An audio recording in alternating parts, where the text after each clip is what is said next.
भाजपा प्रत्याशियों के लिए हरदोई पहुंचकर डिप्टी सीएम केशव प्रसाद मौर्य और मंत्री जेपीएस राठौर व नितिन अग्रवाल ने नामांकन कराया। डिप्टी सीएम केशव प्रसाद मौर्य ने गांधी मैदान में नामांकन सभा को संबोधित करते हुए कहा, मोदी सरकार द्वारा पिछले 10 साल में तमाम विकास कार्यों को किया और आगे भी जारी रहेगा। साथ ही साथ अब की बार 400 पार का नारा दिया। कार्यकर्ताओं को 400 सीटों का लक्ष्य प्राप्त करने के लिए कड़ी मेहनत करने का संदेश भी दिया।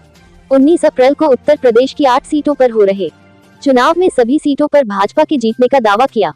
डिप्टी सीएम केशव प्रसाद मौर्य ने इंडिया गठबंधन पर जमकर निशाना भी साधा। अखिलेश यादव के लिए कहा कि देख रहे मुंगेरीलाल के हसीन सपने जो कभी पूरे नहीं हो सकते हैं। वहीं कलेक्ट्रेट परिसर स्थित जिला निर्वाचन अधिकारी मंगला प्रसाद सिंह के कक्ष में हरदोई लोकसभा सीट से भाजपा प्रत्याशी जयप्रकाश रावत ने मंत्री जेपीएस राठौर और नितिन अग्रवाल के साथ पहुंचकर नामांकन किया और मिश्रिख लोकसभा सीट से भाजपा प्रत्याशी अशोक रावत ने भी मुख्य विकास अधिकारी सौम्या गुरुरानी के कक्ष में मंत्री जेपीएस राठौर और नितिन अग्रवाल के साथ पहुंचकर नामांकन किया। इसके अंदर खड़ी है हमारे पत्रकार मित्रगण।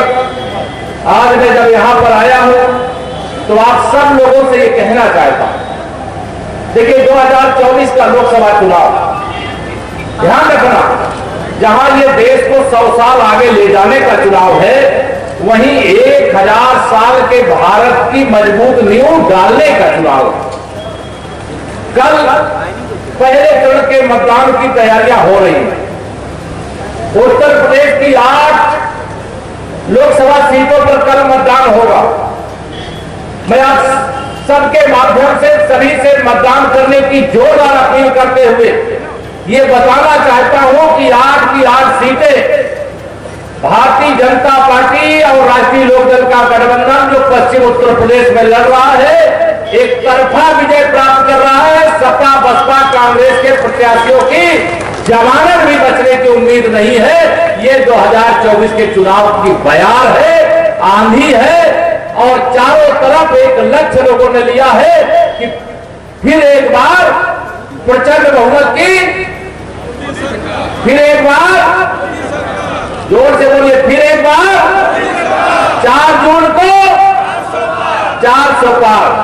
अब 400 पार का नारा सुनते ही ये सपा बसपा कांग्रेस वालों के जैसे लगता है कि उनकी धरती ही खिसक रही है। अरे देश को आगे बढ़ाना है, विकसित भारत बनाना है, गरीब को गरीबी से बाहर निकालना है, किसान को कर्ज लेने वाला नहीं कर्ज देने के लायक बनाना है। हमारे अशोक रावत जी के समर्थन में सब लोग अपना आशीर्वाद रूप में ताली बजा दीजिए। नामांकन करके शायद आगे नामांकन हो गए, अभी आए, तो इनको बहुत बधाई एडवांस में दे रहे हैं। और आप सबने 2000 बैठ जाओ, फोटो खींचकर बैठवा देता है। हाँ खींचो भाई फोटो जो हमारे साथियों की। बोलिए भारत माता की। चलिए आप लोग बैठ जाओ, कोई बात नहीं। 2019 के लोकसभा चुनाव में सपा बसपा का गठबंधन था। आप बताइए, गठबंधन होने के बाद आपको यह विश्वास था क्या कि जयप्रकाश रावत जी और अशोक रावत जी जीत करके जाएंगे? विश्वास था क्या? विश्वास था, पक्का विश्वास था। जब सपा बसपा के गठबंधन के बाद आपका विश्वास था, तो 2024 में तो आपका विश्वास दुगुना और चौगुना हो गया है। इसकी मैं बधाई देता हूं। यही लक्ष्य लेकर के चलना है भारतीय जनता पार्टी। आप बताइए, माननीय नरेंद्र मोदी जी के नेतृत्व में 10 वर्ष में माननीय मोदी जी देश को आगे लेकर के गए हैं कि नहीं? दोनों हाथ में बताइए, देश को आगे लेके गए हैं कि नहीं? गरीबों के जीवन में खुशहाली लाए हैं कि नहीं? दोनों इधर वाले भी हाथ उठाए बताओ, लाए कि नहीं लाए हैं? माननीय नरेंद्र मोदी जी ने भ्रष्टाचार मुक्त भारत बनाने के लिए कड़े कदम उठाए कि नहीं उठाए हैं? 2014 से पहले इस देश के अंदर अगर दिल्ली से 1 रुपए भेजा जाता था तो जिसके लिए भेजा जाता था उसके पास 15 पैसा पहुंचता था। 1 रुपए में से 15 पैसे। लेकिन मेरे प्रधानमंत्री मोदी जी ने 34 लाख करोड़ रुपया भेजा दिल्ली से। 34 लाख का पूरा 34 लाख करोड़ रुपया पहुंचा। उसमें आपने कई लोग ऐसे होंगे जिनको प्रधानमंत्री किसान सम्मान निधि हर 4 महीने में 2-2 हजार की किस्त मिलती है। मिलती है कि नहीं मिलती है? दोनों हाथ उठा के मिलती है कि नहीं मिलती है? आपके गांव में हम लोग उत्तर प्रदेश में 15.5 करोड़ लोगों को, देश में 80 करोड़ लोगों को प्रधानमंत्री गरीब कल्याण अन्न योजना का राशन फ्री में दे रहे हैं कोरोना काल से, और आगे 5 साल और देते रहेंगे। बताइए राशन मिल रहा है कि नहीं मिल रहा? दोनों हाथ में नहीं मिल रहा है कि नहीं मिल रहा? ये भारतीय जनता पार्टी की सरकार, इसलिए राशन मिल रहा है। अन्यथा सपा बसपा कांग्रेस वाले भाषण पिला देते और राशन बेच करके खा जाते, अपनी तिजोरियां भर लेते। भारतीय जनता पार्टी ने भ्रष्टाचार मुक्त भारत बनाने के लिए जनता से आशीर्वाद मांगा, समर्थन मांगा।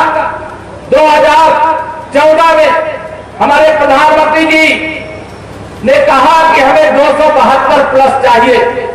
मैं अभिनंदन करता हूं केवल 19 के लिए नहीं, आपने 2014 में भी हरदोई की दोनों लोकसभा सीटें हरदोई और डिस्ट्रिक्ट जिता करके देने का काम किया था। 272 मांगा, 283 सांसद दिए। 2019 में हमारे प्रधानमंत्री जी ने 300 पार का नारा दिया। आपने अकेले भारतीय जनता पार्टी के 303 कमल खिला करके माननीय नरेंद्र मोदी जी को देश की बागडोर रोकने का काम किया। 2024 में माननीय नरेंद्र मोदी जी ने 370 प्लस कमल का फूल और 400 प्लस भाजपा गठबंधन को जिताने की अपील की है।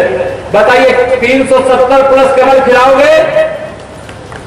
और ये 370 प्लस केवल देश में 370 प्लस सांसद नहीं बनाने, आप सब कार्यकर्ताओं को आज नामांकन सभा में संकल्प लेकर के जाना है कि हमें अपने अपने बूथ पर जितना वोट 2014 और 19 में मिला था, उसमें 370 और कमल के फूल डलवाने का काम करना है। करवा पाओगे? है सामर्थ जो करवा सकते? दोनों हाथ में बताओ मुझे जरा। सब लोग करवा सकते हो? तो मुझे पूरा विश्वास है तब तो यहां सपा और बसपा के कैंडिडेटों की जमानत नहीं बचेगी। क्यों 370 वोट बढ़ाना है? मालूम है ये बात? जम्मू कश्मीर से 370 हटा दिया, वहां लाल चौक पर ही नहीं, जम्मू कश्मीर के हर घर में, जैसे आजादी के अमृत काल में आपने हरदोई में हर घर में तिरंगा फहराया था कि नहीं फहराया था, वैसे जम्मू कश्मीर के भी हर घर में तिरंगा फहरा दिया। ये कैसे संभव हुआ? क्योंकि आपने अपनी उंगली को कष्ट दिया था। आपने जाड़ा गर्मी बरसात की परवाह किए बगैर जनता की सेवा किया था। भारतीय जनता पार्टी की देश में माननीय मोदी जी के नेतृत्व में, प्रदेश में आदरणीय योगी जी के नेतृत्व। उत्तर प्रदेश की सभी 80 सीटें भारतीय जनता पार्टी जीत रही है। कल पहले चरण का जो मतदान 8 सीटों में यूपी की होने वाला है, वहां सपा बसपा कांग्रेस का खाता नहीं खुलेगा, उनकी जमानत जब्त होने की स्थिति है। उत्तर प्रदेश में ही नहीं, देश में माननीय मोदी जी की भाजपा की आंधी है, और उस आंधी का मुकाबला नहीं कर पाते हैं जब विपक्षी, चाहे वो कांग्रेस हो, चाहे सपा हो, चाहे बसपा हो, चाहे टीएमसी हो, तो कभी प्रधानमंत्री जी के बारे में, कभी मेरे बारे में, कभी हमारे नेताओं के बारे में, यह दलों के नेता अब शब्दों की बौछार करते हैं। लेकिन मैं एक ही बात कहता हूं, तुम गाली दो, जनता उसका जवाब कमल का बटन दबा करके देगी, कमल का फूल खिला करके देगी। भाजपा के प्रत्याशियों को भारी मतों से जिताकर और सपा बसपा कांग्रेस के प्रत्याशियों की जमानत जब्त करा करके देगी। अखिलेश यादव ने कहा है कि बीजेपी राहुल गांधी की प्रेस कॉन्फ्रेंस में उन्होंने कहा कि भाजपा 150 आ रही है और अंडर करंट पूरे देश में आपको दिखाई पड़ रहा है। अगर उनको भविष्यवाणी नहीं पता है तो 2014 में जो उन्होंने भविष्यवाणी किया था उसका क्या हुआ? 2017 में भी श्री अखिलेश यादव जी और राहुल गांधी जी का गठबंधन था, उस भविष्यवाणी का क्या हुआ? 2019 में प्रधानमंत्री बनने का स्वप्न देख रहे थे मुंगेरी लाल का, उसका क्या हुआ? 2022 में 400 जीत रहे थे, उसका क्या हुआ? 2024 में भी खोदा पहाड़ निकली चूहिया, कांग्रेस और सपा का गठबंधन हो जाएगा साफ। वो बसपा का यहाँ कोई नाम लेवा नहीं है। भाजपा जीतेगी 80 की 80, विपक्ष की जर गई है पूरी रस्सी। अखिलेश यादव ने कहा है कि अखिलेश यादव ने कहा है कि ट्वीट करके अखिलेश यादव ने कहा है भाजपा की अब चली दे रहा है। देखिए, मैंने अभी बता दिया ना, 4 चुनाव में अगर उन्होंने जो दावे किए थे उसमें एक भी सच हो जाता तो उनकी बात मान लेते।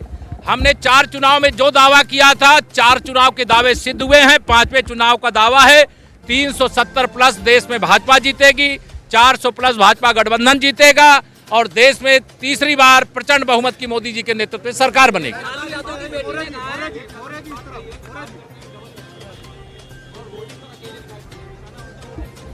उनके दर्द, अच्छा भाजपा के हमारे कौन से नेता हैं कौन नहीं है, इसका दर्द श्री अखिलेश जी को क्यों हो रहा है?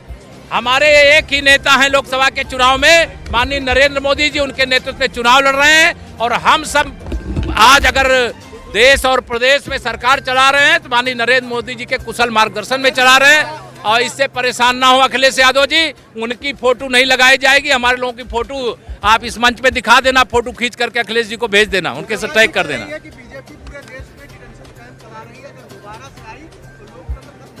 लोकतंत्र नहीं खत्म हो जाएगा, सपा बसपा कांग्रेस खत्म हो जाएगी, उनकी राजनीतिक हैसियत खत्म हो गई है, उनका राजनीतिक अस्तित्व खत्म हो गया है। वो सब आईसीयू में पड़े हुए हैं, ऑक्सीजन की तलाश कर रहे हैं, जो जनता देने को तैयार नहीं है। धन्यवाद।